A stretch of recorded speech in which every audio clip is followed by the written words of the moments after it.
Coming up on Nothing Major, we're going to break down the Paris Masters, which just concluded, and we're going to give an update on the race to Turin. There's still one spot left up for grabs, and the WTA Finals are underway in Riyadh. We're going to break that all down.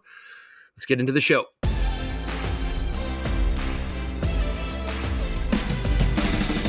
All right, everyone, welcome back to Nothing Major. The whole gang is here. Myself, Jack, Sam, Stevie Johnson, Charlie Fox, and his team at SIF. I'm not gonna call them the Suits today. I won't either. Give them a break from that. We have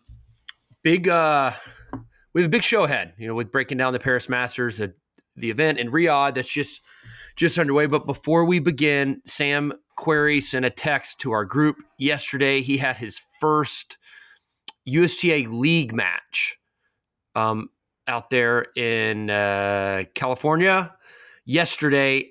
How did it go, Sam? How was your level? And what did everyone else think that played against you? Yeah, level is pretty good. You remember a couple of weeks ago, I was talking about this. I was trying to play like in an inter-club team. I wasn't allowed to do that, but I am allowed to play in the USTA like open division. So I went on the USTA website a few weeks ago, self-rated myself, answered a bunch of questions, and I am on the club team at our club that's open. So we played the other club last night at like 4 p.m. Big crowd at the club, maybe like 100, 125 people overlooking. Did they open up a bar? They didn't open up a bar, but food and drink was available for the members. Okay. My partner, Martin Parks, he's like one of the pros at the club. Great guy. We played two other guys. And the two other guys, one guy played at Boston College and one guy played at Chapman. They were probably like 30. It's like they were good. Started out, they held early 1-0, and then I'm serving first, and I go down 15-40. The nerves, guys. I was nervous. Everyone's watching like they just assume that I'm just going to dominate, which I should. You should. Anyway, long story short, I won with my partner, Martin and I. We won 6-4, 6-2. The team won. It's 2 singles, 1 doubles. We went 3-0. The team's now 2-0 overall. And I got my next match on the 9th. I don't play all the matches, just like when it kind of works with the schedule. But team is looking good right now at 2-0, number 1 in the standings. You're just a home match guy. You've laid the law down. I just unleashed on a couple of forehands and serves too. Are you getting is there any backlash on you playing from any like hardcore USTA leaguers? No, guys can just like we talked about, guys we played couldn't have been cooler. Like their families were there. But I hopefully the team does well. Then if you get through like this, then we would go to like super regionals or something out in like La Quinta. And then we get through that, we can make it to nationals in Vegas. So ultimately, I guess that's the goal. That's the goal. I love it. Of course you'll make it to Vegas, right? I mean, who's going to beat y'all? Well, Sam's only worth 1 point. You're playing with one of the club pros. By the way, we can't let that just slide. You're not playing with another member. You're playing with a club pro? Yeah. The other clubs are doing the same thing. All the clubs cheat, dude. Yeah, I practiced the day before. I hit the ball machine for like an hour. Dude, got reps in.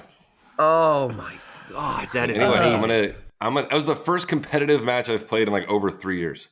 Like with something that actually meant something on the line. Whoa, what happened to our 3-0, 4-0 match, guy? That didn't mean anything to you? That meant a lot to me. Nothing like this, man. You don't know USTA League until you've played it. So anyway, I'll keep everyone posted on the next round. Yes, please. Hopefully live streamed.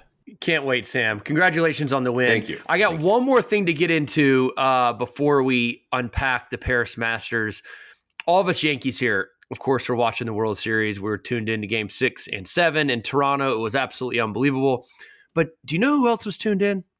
Daniil Medvedev was live tweeting Game 7 of the World Series. Did y'all see this? I saw it on Twitter. He put the picture up of the... Okay, I mean, I'm not saying you're following him or whatever, but it's Jack, do you find that like to be a massive upset that Daniil Medvedev is like... He's obviously in Europe somewhere following the World Series from 3-4 in the morning and live tweeting about it? Like baseball? Really? I think because he seems kind of, not a bad way, he seems like a quirky dude, maybe a little different. I think it doesn't surprise me, while it also surprises me at the same time. I mean, I didn't necessarily have him for a baseball guy, but I feel like we don't really know much about him. I feel like he just like, beats to his own drum. And so not surprised in that sense that he could be up at 4 a.m. I know he loves video games and, probably being online doing stuff. So yeah, not surprised, I guess, in that sense. But live tweeting the MLB, it's a good effort from over there in the middle of the night. Yeah, I missed it. I had to go back and look after John told me. Of our four major sports, with baseball, basketball, hockey, and football, would you not put baseball as dead last in terms of sports that he would watch? I would. That he would watch, yes. Yes, that he would watch. That he would watch. Right. Like, I personally like the World Series the best, Yes, but of Medvedev, course. I would think, I would go following hockey the least. Just because he's crazy. Russian. He's Russian. I know, but it doesn't seem like a hockey guy to me. He's not, actually. I know he's not. That's what I mean. You would imagine him His as old number coach one, was. but hockey, basketball. Anyways, I love it, by the way. I just didn't think I'd see a Russian tweeting about Game 7 of the World Series, which was an incredible game. Are we going to see you tweeting about like the Champions League final, John, then, or what? Yeah, I mean, it's like... Maybe start live tweeting the Champions League and really get into some deep dive on the football knowledge. Yeah, but the Champions League in the States is a lot more popular than baseball is in Europe, and particularly Russia. I would agree with that. All right. Well, Paris Masters just finished, and the indoor king takes down the title again after his Vienna title. Jannik Sinner goes all the way to the championship without dropping a set. He returns to world number one, which is interesting because he's still not the favorite to end the year world number one. But going into Turin, he is number one in the world. 26 matches in a row indoors. He has won. Sam, talk about his dominance this past week in Paris. And obviously, I assume you believe he's the clear favorite heading into Turin. Yeah, won Paris, didn't drop a set. Like you said, 26 indoor matches in a row. Pretty much outside of the final, maybe tested a little bit at 4 and 6, but he just cruised until then. But even the final, when he was playing Felix, he broke out of the gate, went up 3-0. The first set was a ho-hum 6-4. And even though the second set was 7-6, you felt like he was just never in trouble and was going to win it. But I think like 2 weeks ago, the narrative was, Carlos is obviously going to end the year number one. And then Carlos pulls out of Shanghai, loses early in Paris, and now Sinner has won Vienna, won Paris. He's jumped Carlos for number one in the world this week. Again, it's different than the race. Carlos is still the favorite to end the year number one because Sinner won the year in championships last year. Correct. But now the race for number one is kind of back on. If Sinner, I believe, Stevie, you might know this, but I think if Sinner wins Turin and wins all five and Carlos doesn't get out of pool play, Sinner can retake the year-end number one ranking in the world. So that's another storyline now that wasn't a storyline 2 weeks ago, that the number one ranking is back on the line, and that's because Sinner is so dominant on the hard court. Yeah, that was just I don't know how else to explain it, but Sam just did it very well. Yeah, he did. He absolutely did. He's virtually unbeatable indoors. I mean, I played him in Davis Cup in Turin years ago, Jack. He beat me 2-0 indoors. So when he's locked in indoors, no conditions, no wind, no sun, he's good at anything, clearly. But when that ball is bouncing exactly where he knows it's going to bounce indoors, it's good night nurse. I mean, he is just... Can we talk about Jannik real quick? Sorry, 1 sec. Yeah, go ahead. I mean, he lost to 3 people all season. That's insane to me. Yeah. That's insane. I mean, I know we had the 3-month, hiatus, right? But he lost to Carlos, Griekspoor, he retired, and Bublik. Could you guys imagine going an entire season and just losing to 3 people? No. I mean, it's crazy. No, he's ridiculous. But Felix had a great tournament. That dude can play indoors as well. Did you see his quote? Yeah. Jack, did you see his quote? What do you think about this quote? All right. And I like the confidence, but his quote after the defeat to Sinner is, "It's not a huge gap between us. I'm getting closer every match. We actually play against each other." I love the confidence, but do you feel like he is closing the gap a little bit? I do not. I do like the confidence for sure. I think you have to have that, but I'm just going to go off of the facts and the results with Sinner, Alcaraz winning virtually every tournament that they play in. I think, you going down 4-6 probably feels good. You make the final, kind of on your high horse. You play a good set there, get to a tie break, but it's no different. I remember playing I lost to Roger a couple of times, pretty just handily, and then I think same. I lost. You can lose 1, 4, and 6 like that, and you're like, oh, the gap's getting closer. The next time you go out, just lose 2 and 2. So it's not really. I don't know if it's really on Felix's racket to close the gap like that. I think it's kind of dependent on how those guys play that day, to be honest. Which I just think they're that far above in level. So I like the confidence, but I don't think they're getting wins. I think to your point, Sinner beat Zverev 7-5 in the third in the Vienna final, and then he beat him 1-0 in the Paris semifinal. I know Sasha wasn't 100% in that match, but if like Sinner, especially indoors, and Alcaraz maybe on other surfaces, when they're locked in, there's nothing really you can do at all. We've seen that throughout this whole year. Can I add to that real quick? Like one thing too, like let's say hypothetically Felix beats Sinner in the next 6 months. In my mind, that doesn't mean like the gap is closed. Like you got to beat him like consistently. Oh yeah, for sure. Felix has won 2 of the last 5. Just because you win a random one and then Sinner reels off 8 more in a row, that's not like closing the gap. But having said it, like you said, unreal week for Felix. Yeah. Making finals in a pressure situation where he's trying to make the year end. And they also have to do it in a slam. Like that's when it matters. That's true. Like just winning it like a 2 out of 3. I mean, it's still an incredible effort until you do it in a slam and then back it up again. Like you're really not that close. Sam, when you took out Rafa and Acapulco, did you feel like, all right, I'm closing the gap on this guy? I got him. No, absolutely not. That's a great point. Exactly. Yeah, I didn't it was great match. Beat him. It wasn't like I went into Indian Wells going like, all right, like I am the favorite now, probably to take the title. And like, if Rafa and I play in Rome, it's a 50-50. Like, no way. It was like a great moment, and reality kicked in the next week. That's good. Steve, you talked about Sinner's dominance. He's only lost to 3 people this year.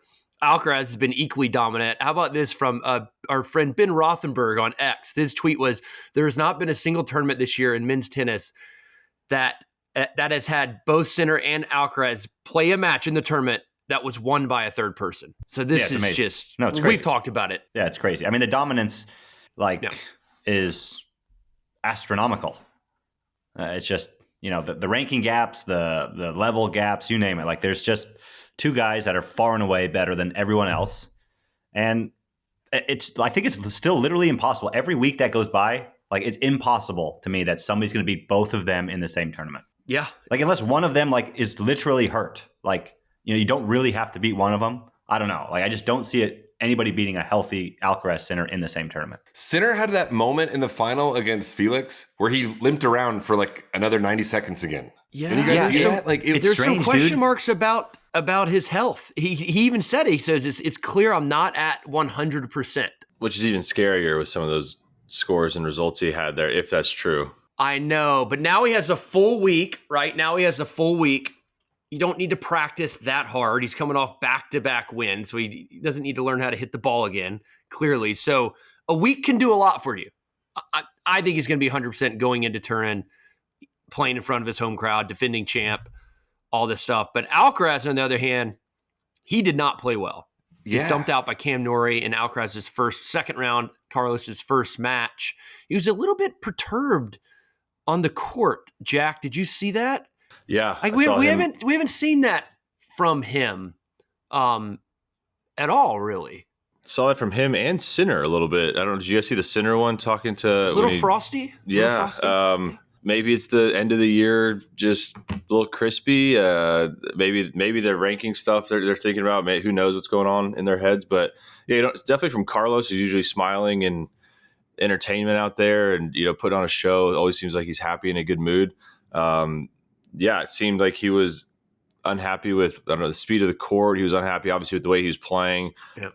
Which I think we all know we can be our own harshest critics. You have a year like he's having, and all of a sudden you think that you there's nothing you're doing well in your game. I think it shows the mental side of tennis is a lot harder than people think. It's a lot more frustrating when you're out there by yourself and you're trying to figure things out on the fly during the match. Obviously, credit to Cam Norrie, played phenomenal in that match. But yeah, Carlos was just a little on edge. It seemed like, and I think it showed in his play, in his game. But yeah, I'm not too worried about either of them going into the ATP Finals. I think they'll get it figured out pretty quickly. Yeah, but Carlos, I agree. I think Carlos will certainly play better, but he's certainly feeling the pressure because he knows that he's not the favorite in this tournament, but he wants to hit that year in number one. Yeah. All right, everyone. On today's episode of Nothing Major, it's brought to you by Rag & Bone. It's that time of year. It's fall. It's winter. It's getting cold out. You're looking through your closet, trying to find some nice pants, some nice jeans. I know you don't have them. I don't have them. I've got them now, though, with Rag & Bone. They're infused denim. They're awesome. Check it. I'm wearing them right now. Can you guys see this? Look at that. Look at that. Probably not going to wear it with this shirt, but these jeans are smooth. And these jeans last a long time. I've got jeans in the past that last 6 months to a year. Not these ones. These ones will be with you for a long, long time. This is Rag & Bone at their best. 2 decades of denim expertise packed into this pair of jeans. I know our listeners don't have nice jeans. I'm one of our listeners. I don't have nice jeans. I know our fans don't have nice jeans. Get these jeans, everyone. It's time to upgrade your denim with Rag & Bone. For a limited time, our listeners, the Nothing Major listeners, you get 20% off your entire order with code NOTHINGMAJOR at ragandbone.com. That's rag-bone.com. That's 20% off at rag-bone.com and use the promo code NOTHINGMAJOR. Get yourself these jeans. And when they ask where you heard about them, please support our show. Let them know we sent you there. The guys at Nothing Major, we sent you to Rag & Bone. Use that discount code. Go check out those jeans.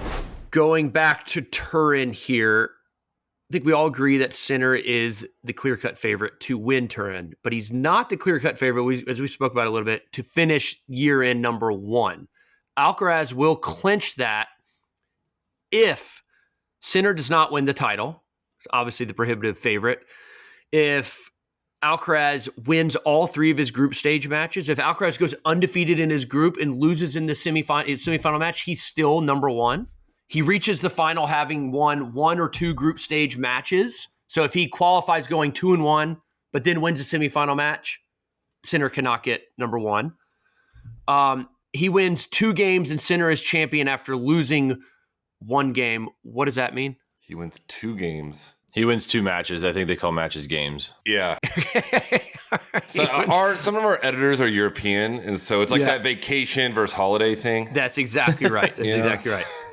And he secures a victory in the group stage, and Sinner wins the title despite losing 2 matches. That's where you're getting into the weeds there. But if Alcaraz gets out of his group and goes undefeated out of his group 3-0, he's year-end number one. Let me ask you guys this.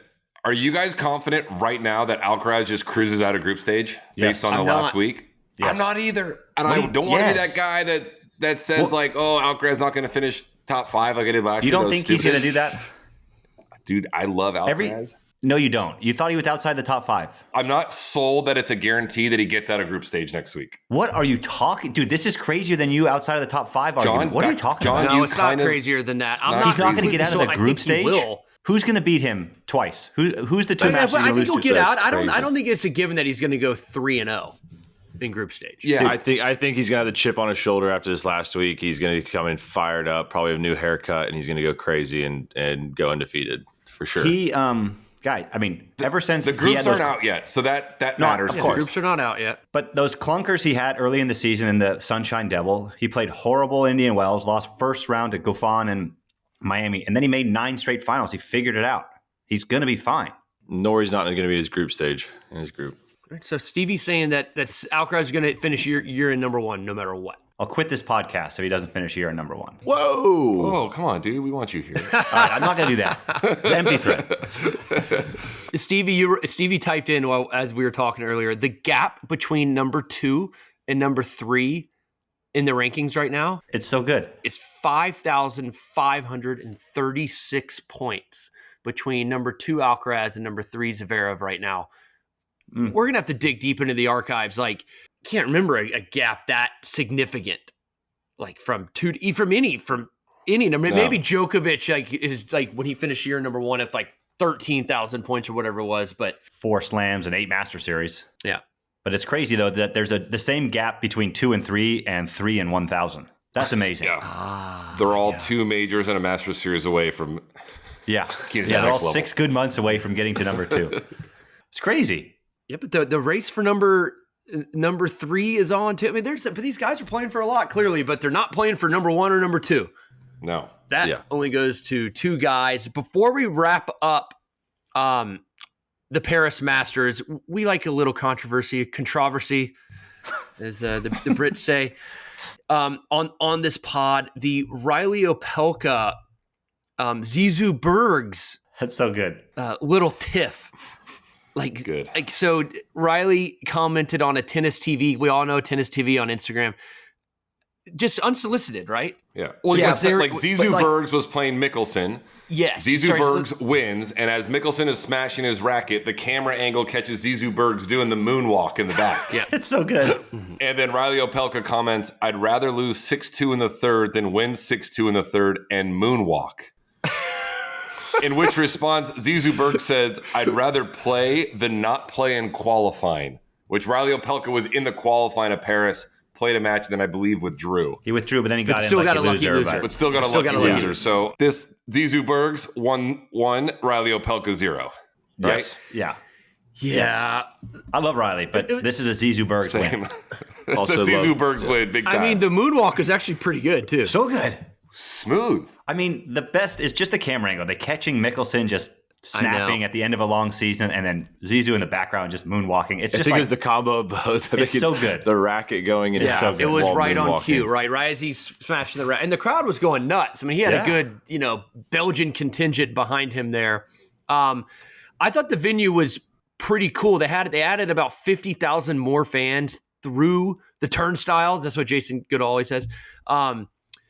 This year, as opposed to last year in Bercy, obviously none of us were there. I thought it looked pretty cool. The center court looked awesome. You wouldn't have known they changed venues. It looks the same, I feel like, almost. Yeah, Exactly I wish it was more intimate, no? Anyways, cool stuff. All right, now it's time to break down the ATP doubles race to Turin.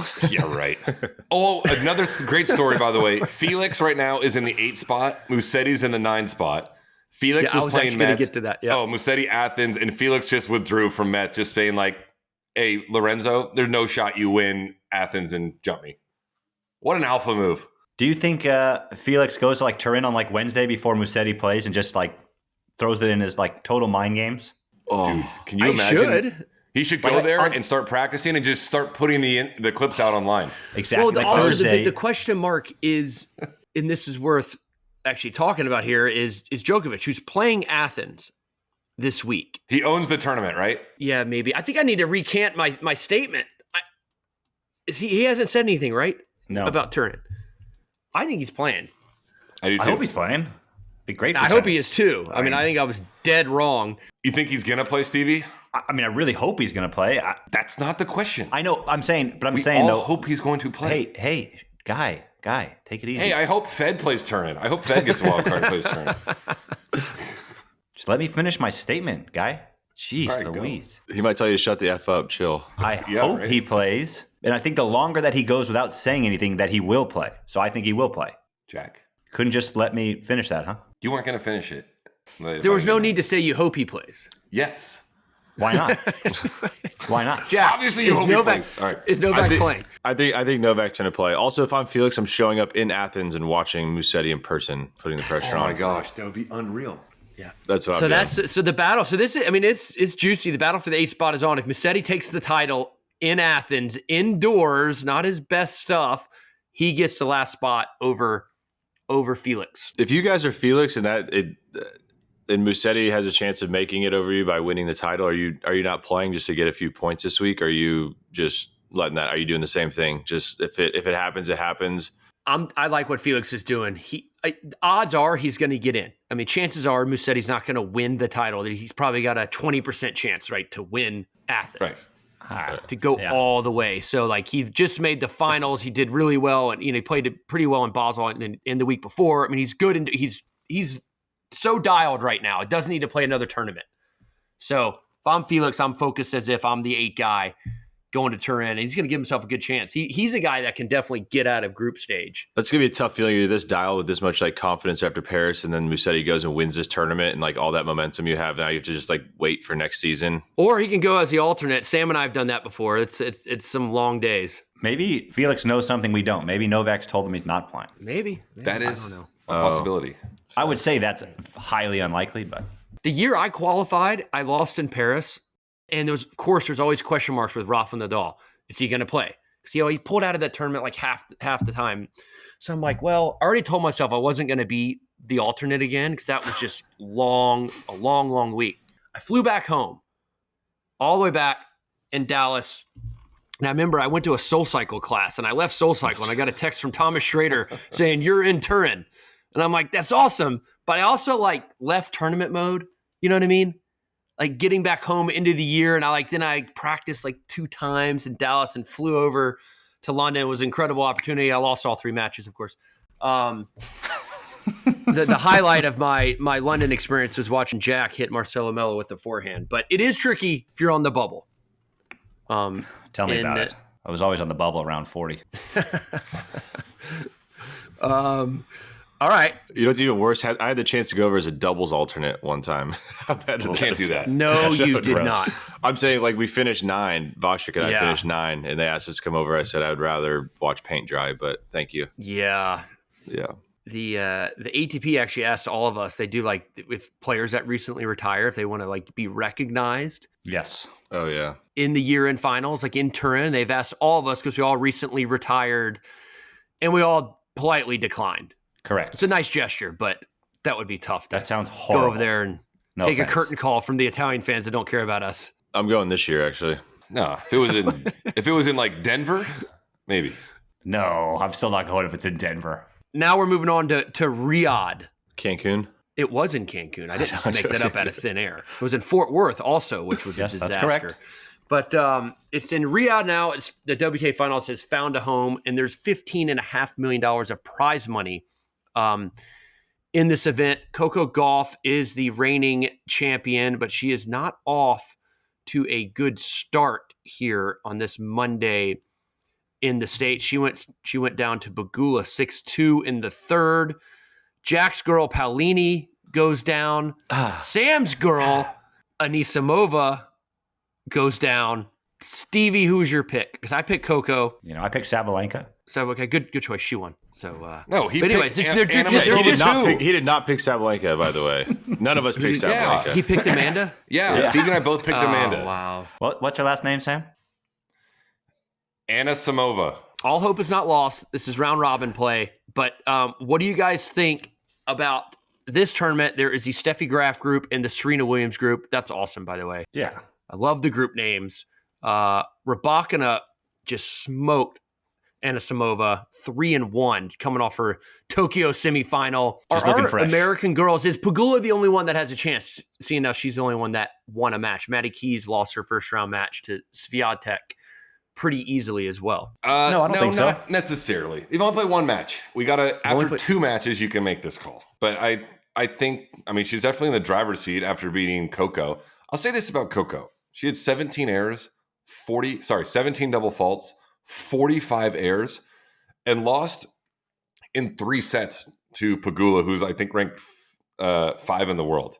It's crazy. In a sense, that's incredible. Like that Coco keeps doing that. Like so many players, myself included, if I had 45 errors and 17 double faults, I would have checked out of the match a long time ago.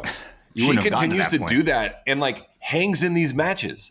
Like she's so mentally tough that like she's in the matches after having those stats is like almost an incredible feat, I think.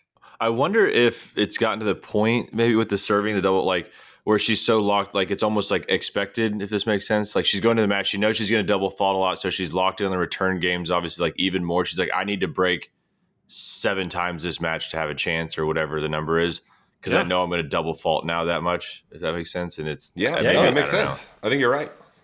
Oh, that'd be 7 might be that number. She's going to double fault 17 times. 7 breaks, I think, is the number. She broke 5 times against Pegula and lost 6-2 in the third. So I think Jack, it's got to be 7 times.